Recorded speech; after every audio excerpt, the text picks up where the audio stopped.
Assalamualaikum warahmatullahi wabarakatuh.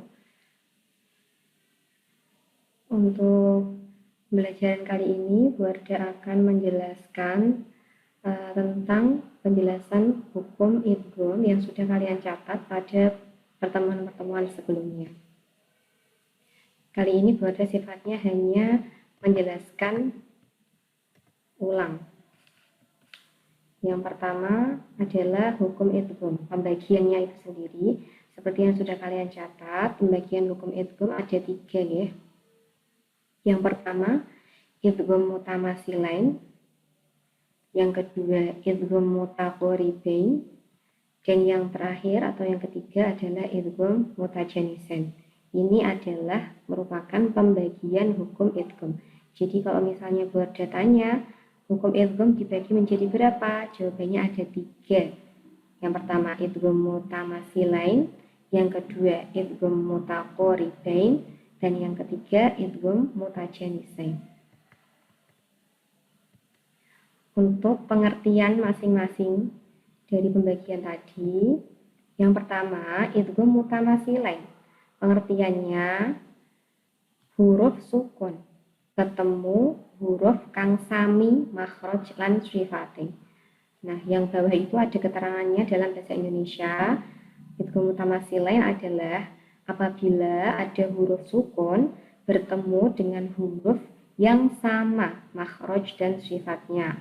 Kata sama itu Bu Arda kembali karena penting nanti untuk membandingkan dengan yang lainnya. Kemudian yang kedua, idgham mutaqoribain.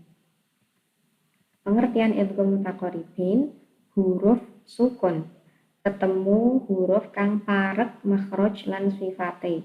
Parek itu bahasa Jawa artinya dekat.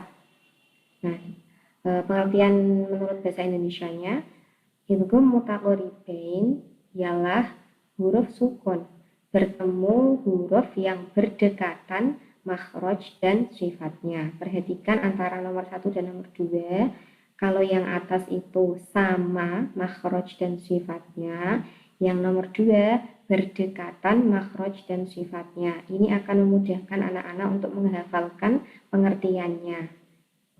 Kemudian yang ketiga, idgham mutajanisain. Huruf sukun ketemu huruf kang sami makhraj ananging beda sifate. Maksudnya gimana? Menurut bahasa Indonesianya, huruf sukun bertemu huruf yang sama makhrajnya tetapi beda sifatnya. Nah, dari pengertian nomor 1, nomor 2, dan nomor 3 ini, kalian bisa menghafalkan pengertiannya dengan mudah dengan cara memperhatikan huruf-huruf yang Bu Arda tebali. Nomor 1, ada huruf sukun bertemu dengan huruf yang sama makhraj dan sifatnya. Yang mutaqoribain nomor 2, pengertiannya apa? Ada huruf sukun bertemu dengan huruf yang berdekatan makhraj dan sifatnya. Kemudian yang terakhir, ada huruf sukun bertemu dengan huruf yang makhrajnya sama tetapi beda sifatnya. Nah, berharap kalian bisa memahami poin-poinnya sehingga nanti bisa dihafalkan pengertiannya dengan mudah. Nah, akan Bu Arda bahas satu persatu ya. Yang pertama, idgham mutamasilain. Seperti yang sudah kalian ketahui tadi, pengertiannya adalah huruf sukun ketemu huruf kang sami makhraj lan sifate.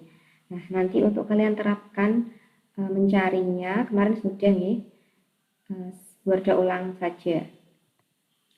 Contohnya ada bak sukun bertemu dengan huruf ba. Nah, di sini bacaannya apa? Yugrib bi asoka. Jadi huruf sukunnya itu ba sukun bertemu huruf yang makhraj dan sifatnya sama, yaitu huruf apa? Huruf ba. Jadi ada ba sukun bertemu ba, namanya idgham mutamasilain. Contoh yang kedua ada huruf lam sukun.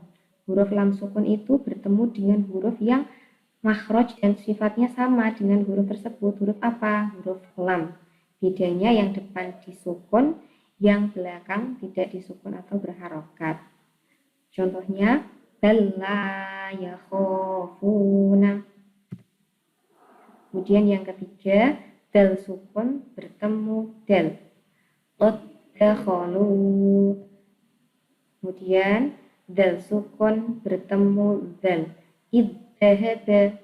Nah, intinya idgham mutamatsilain itu jika ada dua huruf yang sama persis dia bertemu, jadi ba ketemu ba, lam ketemu lam, dal ketemu dal bertemu dal, tapi huruf yang pertama disukun dan yang setelahnya tidak disukun.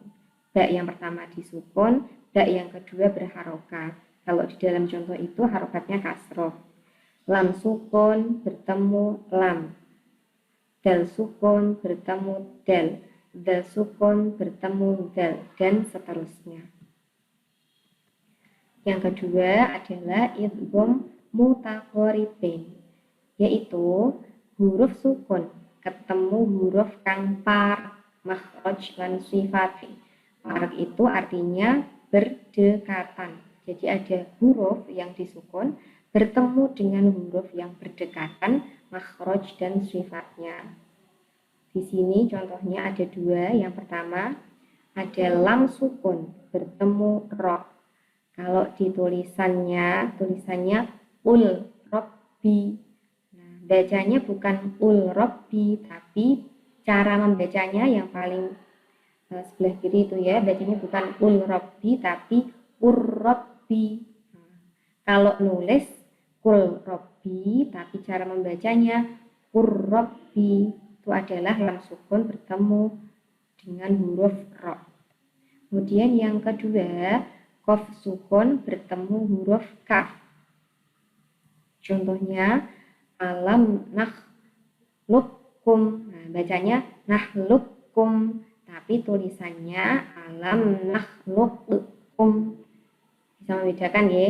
Yang tengah itu adalah cara menulisnya, cara membacanya yang paling pojok sebelah kiri.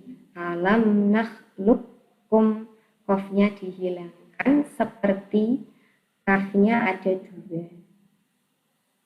Itu adalah dua contoh dari idgham mutaqaribain. Dan yang terakhir adalah idgham mutajanisan. Apa tadi pengertiannya? Huruf sukun ketemu huruf kang sami makhraj ananging beda sifate. Jadi makhrajnya sama tapi sifatnya berbeda. Untuk idgham mutajanisan di sini agak banyak ya, contohnya ada 7.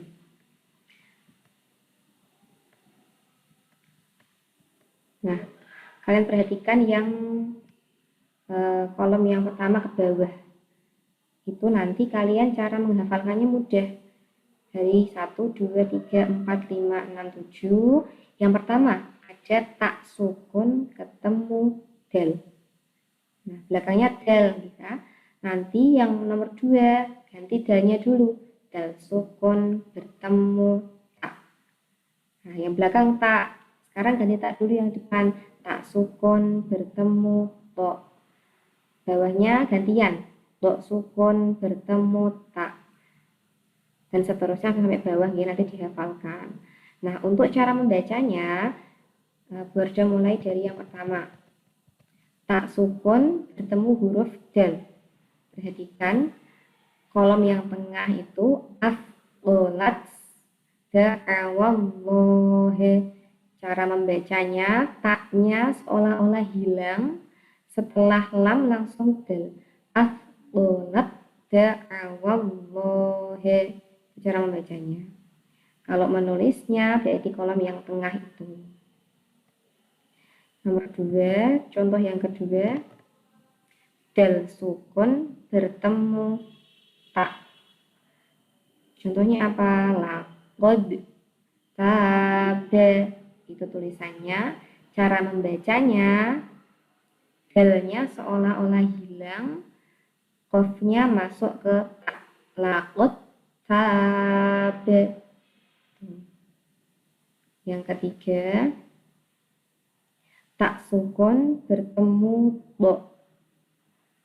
Waqulat ifatun.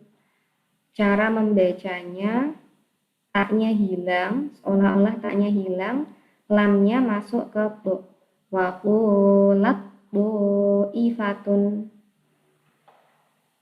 Contoh yang keempat, bo sukun bertemu ta. Laim basapta. Nah, toknya itu seolah-olah hilang, basapta, sinnya langsung masuk ke ta. Laim basapta. Cara membacanya seperti itu. Yang kelima, sa sukun bertemu zal. Yalhad dzalika. Tulisannya itu yalhad, ada saknya, tapi cara membacanya yalhad dzalika, seolah-olah saknya hilang. Contoh yang keenam, zal sukun bertemu bu. Idzolamu, sama dzalnya seolah-olah dihilangkan. Jadi setelah alif hamzah langsung bu. Idzolamu. Dan contoh yang terakhir adalah ba sukun bertemu dengan huruf mim. Ya bunayyarkab. Nah, tulisannya ba sukun ya. Ya bunayyarkab ma'ana. Tulisannya seperti itu, tapi cara membacanya ya bunayyarkam ma'ana. Contohnya idgham mutajanisa ada 7.